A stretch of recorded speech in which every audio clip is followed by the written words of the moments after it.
अस्सलाम वालेकुम। कैसे भाई आप लोग? ठीक ठाक हैं, खैरियत से हैं?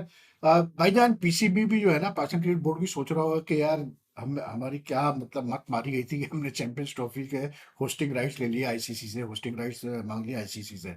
इसलिए क्योंकि रोज चैंपियंस ट्रॉफी के हवाले से कोई नया मसला खड़ा हो जाता है।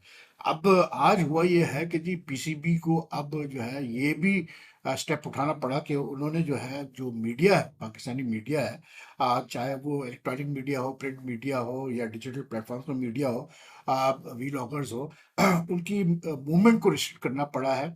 और मूवमेंट को रिस्ट्रिक्ट करने से मेरा मतलब ये है कि अब जो जैसे जो कंस्ट्रक्शन का काम हो रहा है नेशनल स्टेडियम कराची में या लाहौर में, जो मेजर कंस्ट्रक्शन का काम हो रहा है गद्दाफी स्टेडियम में in preparation for the Champions trophy, तो हो ये रहा था कि बकौल पीसीबी, जो जो मुझे पता चला है कि PCB got irritated with the fact के इनमें से चंद एक लोग ऐसे थे जो कि ये स्टेडियम जाते थे अनाउंस्ड, और फिर वहां से जो है, ऑब्वियसली बात है, जब इतनी मैसिव स्केल पे कंस्ट्रक्शन का काम हो रहा है तो कोई मुश्किल काम नहीं होता कोई कैसे बोलते हैं नेगेटिव चीज को हाईलाइट करना। तो वो चंद एक मतलब ऐसी रिपोर्ट्स आ रही थी पाकिस्तानी मीडिया से, जो कि बड़ी मतलब they were presenting a very cynical and what you call it bleak picture of the preparation for the Champions Trophy और the construction work at the stadium. तो पीसीबी बहरहाल इतना तंग आ गया कि उन्होंने अब जो है ये किया है कि बिल्कुल मूवमेंट रिस्ट्रिक्ट कर दी है मीडिया की, और अब हफ्ते में एक दिन सिर्फ अलाउड है कि मीडिया जा सकता है नेशनल स्टेडियम कराची में या गद्दाफी, और एक दिन मतलब हफ्ते में Gaddafi stadium Lahore, just one day a week.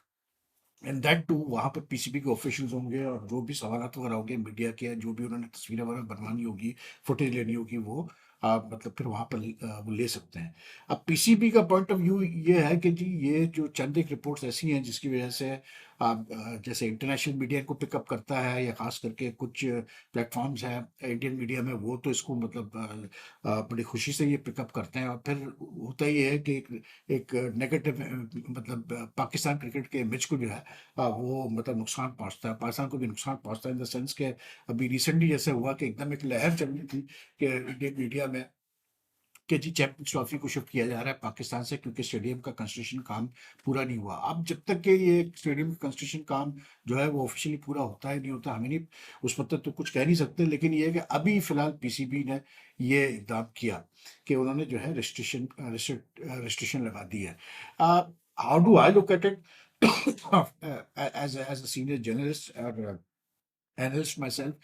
अब देखें यार, बात ये होती है, सिंपल सी बात है कि आई कैन अंडरस्टैंड कि जो मतलब लोग ये काम कर रहे हैं, और वैसी बात है कि खास करके जो मतलब चाहे मीडिया, चाहे टेलीविजन हो, चाहे प्रिंट मीडिया हो, चाहे वी लॉगिंग हो, हर आदमी चाहता है कि उसकी जो रिपोर्ट है, उसकी वीडियो जो है, उसकी जो फुटेज है वो हिट हो, वायरल हो, उसमें व्यूज वगैरह आए, तो दैट इज अंडरस्टैंडेबल। लेकिन I can also sympathise with the PCB's point of view, इसलिए क्योंकि मतलब इतना बड़ा इवेंट उन्होंने लिया है अपने सर, तो उसमें they need all sorts of support from the media. लेकिन लगता है ऐसा है कि कुछ मतलब इंस्टेंसेस में यहाँ उल्टा हो रहा है।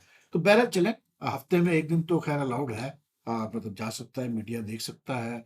And let's not forget that these stadiums are the property of the PCB. So they as, और आजकल दौर ऐसा है कि इंस्टीट्यूशन बहुत पावरफुल हो गई है। अब वो जो बातें हैं ना, फ्रीडम ऑफ स्पीच और फ्रीडम ऑफ एक्सप्रेशन वगैरह, वो सिर्फ अब बातें ही रह गई है, और उसका मिसयूज भी काफ़ी होता है फिर। तो institutions are very powerful nowadays भाई। मिसालें हैं दूसरी कंट्रीज में जहाँ पर बस बैन लगा दी गई चीज़ों के ऊपर।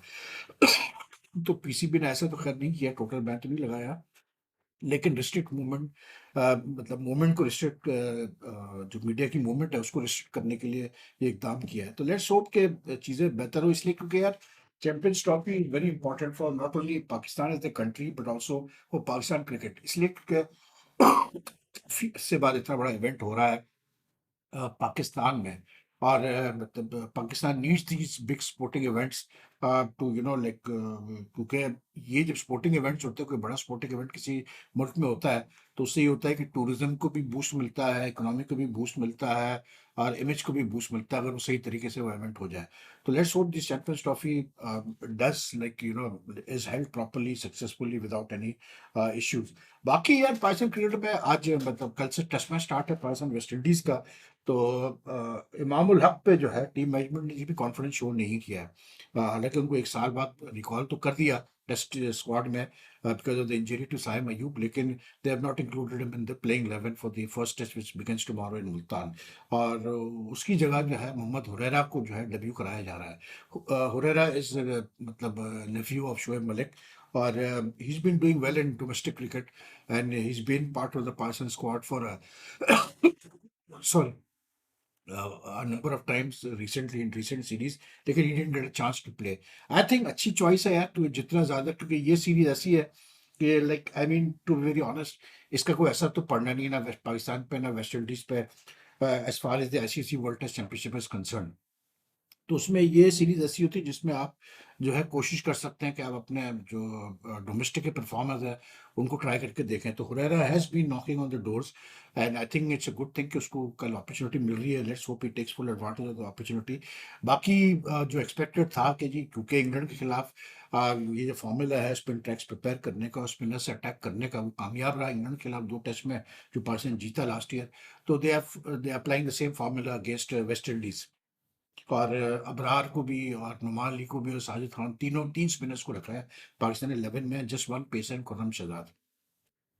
तो वैसे तो मतलब to be very honest, I am not against this. मतलब मुझे थोड़ा सा घबराहट ही होती है कि आप जब एक पेसर के साथ जा रहे होते हैं एक टेस्ट मैच में, क्योंकि पिच को रीड करना, पिच की बिल्कुल करेक्ट प्रोडिक्शन देना कि हाँ जी ऐसे बिहेव करेगी, बड़ा मुश्किल काम है यार। और बहुत दफ़ा ये प्रोडिक्शन गलत भी हो जाती है और मतलब जो आपकी असेसमेंट होती है वो गलत हो जाती है। तो लेट्स होप कि जो असेसमेंट है कि पिच स्पिन लेगी डे वन से, क्योंकि ज़ाहिर सी बात है आपको स्पिनर से ही नई गेंद मतलब खुर्रम के साथ कोई स्पिनर ही नई गेंद करेगा मोस्ट ऑफली। I think it will be Abrar Ahmed. तो दैट इज़ वाई मतलब it's important that the pitch behaves the way Pakistan looks at it. West Indies को लाइटली आप नहीं ले सकते हैं because this is a very good team. I will be very honest, ये West Indies team जब से इन्होंने कुछ यंगस्टर्स को रखा है इस टीम में, मतलब एथेंजी हो गया या केविन हॉज हो गया या मकार्थी हो गया, ये अपना जेवन सील वगैरह, ऑल दो जो उनका सबसे एक्सपीरियंस फास्ट बॉलर है केमार रोच, वो अवेलेबल नहीं है टेस्ट मैच के लिए because he is not well. लेकिन फिर भी they also have broad spinners, उनके पास भी 3 स्पिनर्स हैं। तो मतलब वेस्ट इंडीज स्क्वाड बुरा नहीं है। It's a blend of experience and young players and these young players recently played on spin tracks against Bangladesh. तो ऐसा नहीं है कि उनको एक्सपीरियंस नहीं है स्पिन खेलने का। एंड प्लस उनकी अप्रोच मैंने देखा है कि जो यंग वेस्ट इंडीज प्लेयर्स की जो टेस्ट स्क्वाड में लाए गए हैं, it's a blend of what you call it good solid defence and attacking cricket. और मतलब क्योंकि नई जो जनरेशन है क्रिकेटर्स की वो ऐसी है भाई, वो मतलब 4-4 5-5 घंटे जो है टुक टुक करके बैटिंग कर नहीं सकती है, और वो अब टेस्ट क्रिकेट में ऐसा चलता भी नहीं है।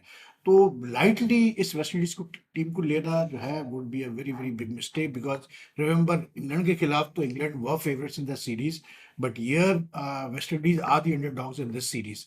तो they have nothing to lose, ठीक है ना। But this test series can be a good preparation for both teams के वो जो अगला साइकिल है वर्ल्ड टेस्ट चैंपियनशिप का, उसमें जो है उसकी अभी से तैयारी करना शुरू करें।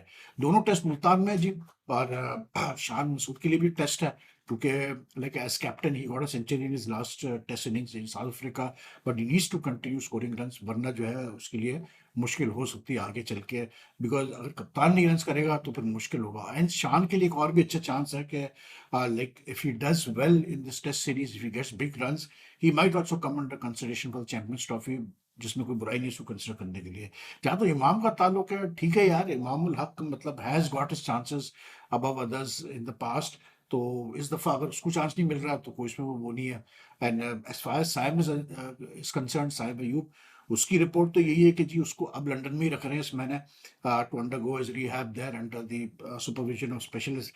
और कोशिश यही की जा रही है कि जी एक दफ़ा उसका वो एंकल ब्रेस हट जाए तो उसके बाद जो है फिर उसका जो फाइनल स्टेज ऑफ, जब तक कि उसका एंकल ब्रेस नहीं हटता और जब तक कि वो अपने पैरों पे वेट नहीं डाल सकता, तो he will continue his rehab there in London under the supervision of the specialist orthopaedic surgeons, ठीक है ना। अच्छी चीज़ है because the PCB is really keen कि उसको किसी तरह से जो है चैंपियंस ट्रॉफी से पहले फिट किया जाए।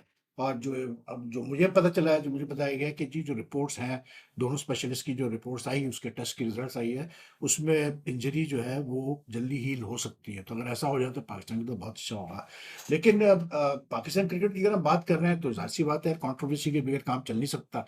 तो एहसान उल्लाह साहब जो है उनका ड्रामा पूरा हुआ भाई, जो उनका मकसद था वो पूरा हो गया। जो उन्होंने मतलब 4 दिन पहले रोना गाना मचाया था, जब उनको पीएसएल में किसी ने सेलेक्ट नहीं किया, तो अब जो है उन्होंने 2 दिन में ही रिटायरमेंट अपनी वापस ले ली। कि जी मैं अपनी रिटायरमेंट वापस ले रहा हूँ। हालाँकि उनकी रिटायरमेंट से मुझे नहीं लगता कि पाकिस्तान क्रिकेट पे इतना फ़र्क पड़ना था।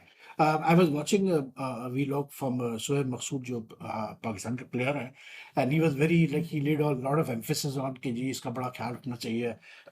ऐसा वगैरह। आई एग्री विद दैट, लेकिन एट द सेम टाइम बात ये भी होती है कि यार प्लेयर को भी अगर उसका कोई ऐसा मसला है फ़ॉर्म का या फ़िटनेस का या इंजरी से रिकवर करना है, तो प्लेयर को भी उसी तरह अपना ख़्याल रखना है। और अगर उसको क्रिकेट बोर्ड सपोर्ट कर रहा है, उसकी फ्रेंचाइज सपोर्ट कर रही है, तो then he also has to be serious about his मतलब improvement process, either from injury of whether form performance based.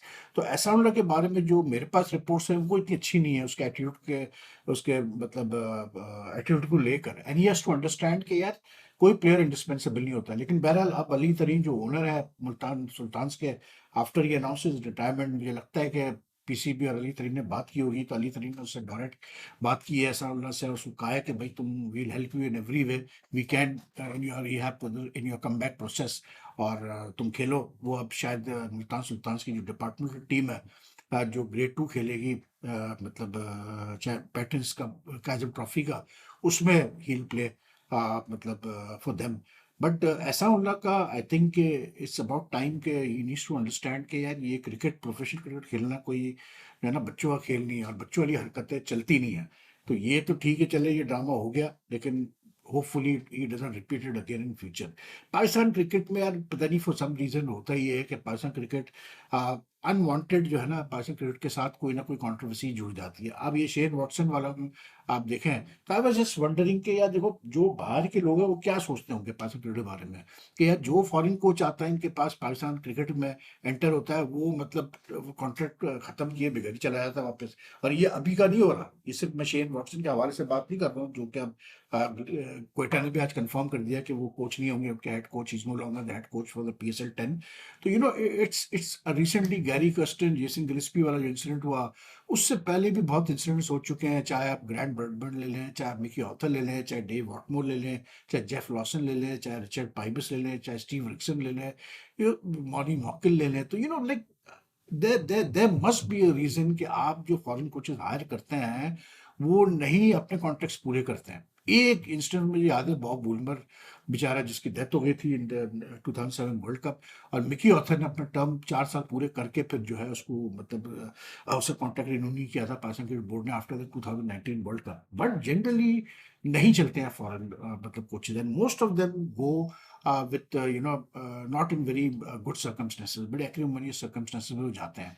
जैसे गिलेस्पी और इसका आप ले लें, और वॉटसन का ही मैंने सुना यही है कि कोई वो खुशी से नहीं गया, और मसले मसाइल थे, वही मसले मसाइल के, ही वॉज नॉट हैप्पी कि उसको शायद वो से नहीं थी उसकी प्लेयर्स ड्राफ्ट में इन द पीएसएल, या उसकी इतनी एडवाइस सुनी नहीं जा रही थी जितना वो चाह रहा था। तो that is why he was not happy. Plus फिर बहरहाल जो भी है, it's like I just feel it's not good for Pakistan cricket कि इस तरह से कोच आता है तो एकदम से वो कॉन्ट्रैक्ट पूरा किए बगैर चला जाता है। It just doesn't reflect well on Pakistan cricket, तो इसको देखना पड़ेगा कि ऐसा क्या रीजन होता है यार कि जो फॉरेन कोचेज आते हैं उनकी बनती नहीं है, या तो पीसीबी के लोगों से नहीं बनेगी, या फिर प्लेयरों से नहीं बनेगी, कुछ ना कुछ जो है वो चलता ही रहता है। तो I don't know why this happens, लेकिन इट्स अनफॉर्चुनेट। बाकी फाइनली एक चीज मैं जरूर यहाँ पर एक मेंशन करना चाह रहा हूँ पाकिस्तान क्रिकेट के हवाले से, कि अभी पंजाब गवर्नमेंट, पंजाब कैबिनेट की मीटिंग हुई, तो उसमें उन्होंने एक प्रपोजल आया था कि जी गद्दाफी स्टेडियम को रीनेम किया जाए, और जो है वो renamed after sponsor, any sponsor who buys the rights to the stadium. तो पंजाब कैबिनेट ने रिजेक्ट कर दिया सजेशन। उन्होंने कहा नहीं जी, कोई रीनेम करने की जरूरत नहीं गद्दाफी स्टेडियम को, और वो गद्दाफी स्टेडियम ही रहेगा। अब मोस्ट ऑफ यू नो के जो Gaddafi stadium is named after the former Libyan, कैसे बोलते हैं उसको, डिक्टेटर का है या लीडर का है, मुअम्मर गद्दाफी। 74 में गद्दाफी स्टेडियम का नाम जो है, पहले लाहौर स्टेडियम होता था शायद, उसका गद्दाफी स्टेडियम रखा गया था जब यह इस्लामिक समिट कॉन्फ्रेंस हुई थी 74 में, व्हेन जेडे भुट्टो वाज प्राइम मिनिस्टर। लेकिन I am happy that they have rejected this proposal, इसलिए क्योंकि यार देखें, ठीक है कमर्शियल ज़माना है, लेकिन ये एक रमीज राजे के टाइम में जो नया ड्रामा स्टार्ट हुआ था कि जी स्टेडियम्स को जो है स्पॉन्सर्स को बेच दो, आप उनके नाम पे स्टेडियम रखो, दुनिया भर में होता होगा। लेकिन यार कुछ कुछ चीज़ें ऐसी होती है which are part of history, जिसका कि एक एक बड़ी वैल्यू होती है, हिस्टोरिकल और प्रेस्टीज वैल्यू होती है। तो अब जब आप नेशनल स्टेडियम की बात करते हैं कराची में और आप कहते हैं नेशनल बैंक स्पोर्ट्स कॉम्प्लेक्स, तो आपको बड़ा अजीब सा लगता है। It it it just doesn't come of your tongue properly. मतलब क्या कितने पैसे दे दिए होंगे नेशनल बैंक ने पाकिस्तान क्रिकेट बोर्ड को, मतलब रीनेम करने के लिए? क्या पाकिस्तान क्रिकेट बोर्ड इतना फुकरा है पैसों के मामले में कि वो हर चीज ही बेचने को तैयार है? ठीक है ना, it's not on, you can't do that. अब ये रमीज राजा साहब तो वो तो चले, वो दिसंबर 2020 तो भी उनकी छुट्टी हो गई, वरना वो नेशनल नेशनल स्टेडियम के बाद वो गद्दाफी, उन्हीं का ये प्रपोजल था कि जी गद्दाफी स्टेडियम को भी बेच दो, किसी बैंक वैंक को भेज दो, तो वो उस नाम पे, उसके नाम से हम स्टेडियम रख लेंगे। ऐसे नहीं होता यार, कुछ अपनी वैल्यूज को भी इंसान को सेफ गार्ड करना पड़ता है। और इसकी बड़ी हिस्टोरिकल वैल्यू है, वेदर पीपल माइट अग्री या नॉट, लेकिन बात फैक्ट है कि जो आपकी हिस्टोरिकल बिल्डिंग्स होती हैं, जो सड़कों के नाम होते हैं, ये सारी चीजें बड़ी मैटर करती है। It's part of a countries what you call it, culture, image and value. तो आई एम वेरी हैप्पी कि गद्दाफी स्टेडियम रीयूनियन नहीं हुआ, क्योंकि मैं तो अभी भी जो है, साफ सीधी बात है, इस चीज़ पे, ये जो नेशनल बैंक स्पोर्ट्स कॉम्प्लेक्स का नाम लेना पड़ता है, it it just seems so like, you know, it's like, to me is just bullshit. साफ सीधी बात है, नेशनल स्टेडियम ही रहेगा हमेशा, चाहे आप कोई भी उसका नाम रख लो, लोग उसको नेशनल स्टेडियम के तौर पे याद रखेंगे हमेशा।